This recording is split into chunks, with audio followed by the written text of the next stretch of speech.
അപ്പോൾ ആമീസ് വേൾഡിൻ്റെ പുതിയൊരുള്ളിലേക്ക് എല്ലാവർക്കും സ്വാഗതം. സോ ഞങ്ങൾ മൂന്നാർ ട്രിപ്പ് പോയല്ലോ. സോ അവിടെ ഞങ്ങൾ ബെസ്റ്റ് ആൻഡ് മസ്റ്റ് വിസിറ്റ് ചെയ്ത രണ്ട് സ്ഥലങ്ങളാണ്. ഒന്ന് കാർമൽഗിരിയിലുള്ള ബൊട്ടാണിക്കൽ ഗാർഡൻ, രണ്ടാമത്തേത് നമ്മൾ ഗവൺമെൻറ്റിൻ്റെ അണ്ടറിലുള്ള ബൊട്ടാണിക്കൽ ഗാർഡനിലാണ്. സോ ഞങ്ങൾ ആദ്യം കാർമൽഗിരിയിലുള്ളത് പോയാൽ മതി എന്നാണ് വിചാരിച്ചത്. പക്ഷേ അവിടുത്തെ ഒരു നോട്ടീസ്, ഗവൺമെൻറ്റിൻ്റെ അണ്ടറിലുള്ള ബൊട്ടാണിക്കൽ ഗാർഡൻ്റെ ഒരു നോട്ടീസ് കിട്ടി. സോ അതിലെന്തൊക്കെയോ എക്സ്പോ നടക്കുന്നുണ്ട് ഇത്രേ. അപ്പം തന്നെ ഞങ്ങൾ ഗവൺമെൻറ്റിൻ്റെ അങ്ങോട്ട് പോയിരുന്നു കേട്ടോ, ആ ബൊട്ടാണിക്കൽ ഗാർഡനിലേക്ക് പോയി. സോ അതിൻ്റെ കുറച്ച് കാഴ്ചകളും പിന്നെ അതിൻ്റെ റിവ്യൂ ആണ് ഇന്നത്തെ വീഡിയോ. സോ നമുക്ക് നേരെ വീഡിയോയിലോട്ട് പോകാം. സോ ഗായ്സ്, പോകുന്ന വഴി വീഡിയോ എടുക്കാനായിട്ട് അച്ഛൻ സ്റ്റാൻഡൊക്കെ വാങ്ങിയിട്ടുണ്ട്. അപ്പോൾ അത് എനിക്കൊരു ഉപകാരമായല്ലോ. സോ ഗായ്സ്, നമ്മളങ്ങനെ ബൊട്ടാണിക്കൽ ഗാർഡനിൽ എത്തിയിട്ടോ. അപ്പോൾ ഇവിടെയാണ് തോന്നുന്നു ഏഷ്യയിൽ കാക്ടസിൻ്റെ ഏറ്റവും കൂടുതൽ കളക്ഷൻ ഉള്ളത് ഇവിടെയാണത്രേ. സോ നല്ല രസമുണ്ട് കാണാൻ കേട്ടോ. നല്ല ബ്യൂട്ടിഫുൾ ആയിട്ട് തന്നെ അറേഞ്ചൊക്കെ ചെയ്തിട്ടുണ്ട്. ബുഷുകളില്ലേ, അതൊക്കെ വെച്ചിട്ട് ഓരോ ശില്പം പോലെയൊക്കെ ഉണ്ടാക്കിയിട്ടുണ്ട് കേട്ടോ. നല്ല രസമുണ്ടായിരുന്നു കാണാൻ. ഒരു ഗ്രില്ലിൻ്റെ ഉള്ളിലാണ് ഇവരൊക്കെ ഒളിഞ്ഞിരിക്കുന്നത് കേട്ടോ, അങ്ങനെയാണ്. സോ കാക്ടസുകളൊക്കെ കുറേ ഉണ്ടായിരുന്നു, കൂടുതലുണ്ട്. എന്തൊക്കെയോ പേരൊക്കെ എഴുതിയിട്ടുണ്ട്, പക്ഷെ എനിക്കതൊന്നും എടുക്കാൻ പറ്റിയില്ല. നല്ല എൻട്രി ആയിരുന്നു കേട്ടോ. ഇരിക്കുന്ന സീറ്റിന് നിറച്ച് വെള്ളമായതുകൊണ്ട് എനിക്ക് പറ്റിയില്ല ഇരിക്കാൻ. ഫോട്ടോ ഒക്കെ എടുത്തിട്ടുണ്ടായിരുന്നു, അതെവിടെയാവോ. ഓക്കെ, അപ്പോൾ നമുക്ക് കാര്യത്തിലോട്ട് വരാം. നിറച്ച് ഫ്രൂട്ട്സുകൾ ഉണ്ടായിരുന്നു. പിന്നെ ബുഷുകളൊക്കെ വെച്ചിങ്ങനെ ഗ്രില്ലൊക്കെ വെച്ചിരിക്കുന്നതുണ്ടോ, ചിലപ്പോൾ അത് ഇതായിട്ട് വരുന്നുണ്ടായിരിക്കും, അതുകൊണ്ടായിരിക്കും. നല്ല പടർന്ന് പിടിക്കുന്നുണ്ടായിരിക്കും, അതുകൊണ്ടായിരിക്കും. എന്താ എൻ്റെ ബുദ്ധി. സോ ഞാൻ പറഞ്ഞില്ലേ, ശില്പങ്ങൾ ഉണ്ടാക്കിയിട്ടുണ്ടായിരുന്നു, അതാണ് കേട്ടോ അത്. ഇപ്പം ഇതാണ് നമ്മുടെ ചോക്ലേറ്റ് ഉണ്ടാക്കുന്ന റൂം കേട്ടോ. അവിടെ ചേച്ചി ചെയ്തുകൊണ്ടിരിക്കുകയാണ്. അപ്പോൾ നമ്മൾ വാങ്ങിയിട്ടുണ്ടായിരുന്നു 3 തരത്തിലൊക്കെ ഉണ്ട് കേട്ടോ. പ്രീമിയം അങ്ങനെ എന്തൊക്കെ ഉണ്ട് ഇത്രേ, അതൊന്നും ഞാൻ നോക്കിയില്ല. എനിക്ക് ചോക്ലേറ്റ് കിട്ടിയാൽ മതി, അത്രേ ഉള്ളൂ. സോ അച്ഛനൊക്കെ നോക്കി തിരഞ്ഞെടുത്ത് അങ്ങനെ സെറ്റാക്കിയിട്ടുണ്ടായിരുന്നു. വൈറ്റ് ചോക്ലേറ്റ്, അങ്ങനെ കളറിലുള്ള ചോക്ലേറ്റുകളൊക്കെ ഉണ്ടായിരുന്നു. അവിടെ സ്പൈസസ്, ഫേസ് കെയർ എന്നുള്ള സാധനം, ഷുഗർ ഫ്രീ ചോക്ലേറ്റ് ഉണ്ട്. സോ അത് കണ്ടപ്പോൾ ഞാൻ പഞ്ചസാര ഇല്ലാതെ ഇപ്പോൾ എങ്ങനെ ചോക്ലേറ്റ് ഉണ്ടാക്കുക എന്ന് ആലോചിച്ചു. പിന്നെ എനിക്ക് അങ്ങനെയൊക്കെ ഉണ്ടാവും അങ്ങോട്ട് കരുതുക. പിന്നെ കുറേ സ്പൈസസ് ഉണ്ടായിരുന്നു. ഞങ്ങൾ 2 ചായപ്പൊടി വാങ്ങി. ചായപ്പൊടി മസ്റ്റാണല്ലോ.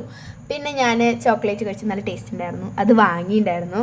പിന്നെ ഫേസ് കെയറിനുള്ളത്, ഹെയർ കെയറിനുള്ളത് ഒക്കെ ഉണ്ടായിരുന്നു. പെട്ടെന്ന് തന്നെ സാധനമൊക്കെ വാങ്ങി നമ്മൾ പെട്ടെന്ന് തന്നെ അവിടെ കാർമൽഗിരിയിലുള്ള ബൊട്ടാണിക്കൽ ഗാർഡനിൽ നിന്നും ടാറ്റ ബൈ ബൈ പറഞ്ഞ് ഇറങ്ങി പോണത് ഗവൺമെൻറ്റിൻ്റെ അണ്ടറിലുള്ള ബൊട്ടാണിക്കൽ ഗാർഡനിലാണ്, മൂന്നാറിലാണ്. നമുക്കിനി അവിടെ ചെന്നിട്ടുള്ള വ്യൂസ് ഒക്കെ കാണാം. ഗായ്സ്, നമ്മൾ ബൊട്ടാണിക്കൽ ഗാർഡനിൽ എത്തിയിട്ടുണ്ട്, ഗവൺമെൻറ്റിൻ്റെ അവിടെ. സോ നമ്മൾ അങ്ങോട്ട് നടക്കാൻ പോവാണ് കേട്ടോ. സോ നമ്മളിനി അങ്ങോട്ടാണ് നടക്കാൻ പോണത്, കുറച്ച് ദൂരമുണ്ട്.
സോ ഗായ്സ്, എനിക്ക് ലാസ്റ്റ് നിർത്താനുള്ള വീഡിയോ എടുക്കാൻ എനിക്ക് പറ്റിയില്ല. കാരണം ഞങ്ങളവിടെ പാർക്കിൽ കളിച്ചുകൊണ്ടിരിക്കുമ്പോൾ, അതായത് റിക്കുട്ടൻ കളിച്ചുകൊണ്ടിരിക്കുമ്പോൾ പെട്ടെന്ന് മഴ ഇങ്ങോട്ട് പെയ്തു. നല്ല മഴ, പറഞ്ഞാൽ നല്ല മഴ. സോ ഞാനൊക്കെ ആകെ നനഞ്ഞ് പിണ്ടിയായിരുന്നു. സോ പെട്ടെന്ന് വണ്ടി കയറി പോക്കായിരുന്നു കേട്ടോ. അതുകൊണ്ടാണ്. സോ നമുക്ക് ഇങ്ങനെ നിർത്താം. സോ നിങ്ങൾക്ക് ഈ വീഡിയോ ഇഷ്ടമായി എന്ന് കരുതുന്നു. ഇഷ്ടമായാൽ ലൈക്ക് ചെയ്യുക, ഷെയർ ചെയ്യുക, സബ്സ്ക്രൈബ് ചെയ്യുക. പിന്നെ തൊട്ടപ്പുറത്തുള്ള ബെല്ലൈക്കൺ കൂടി ഒന്ന് എനേബിൾ ചെയ്യുക. അപ്പോൾ ഇന്നത്തെ ഉള്ളൂ. Love you and by.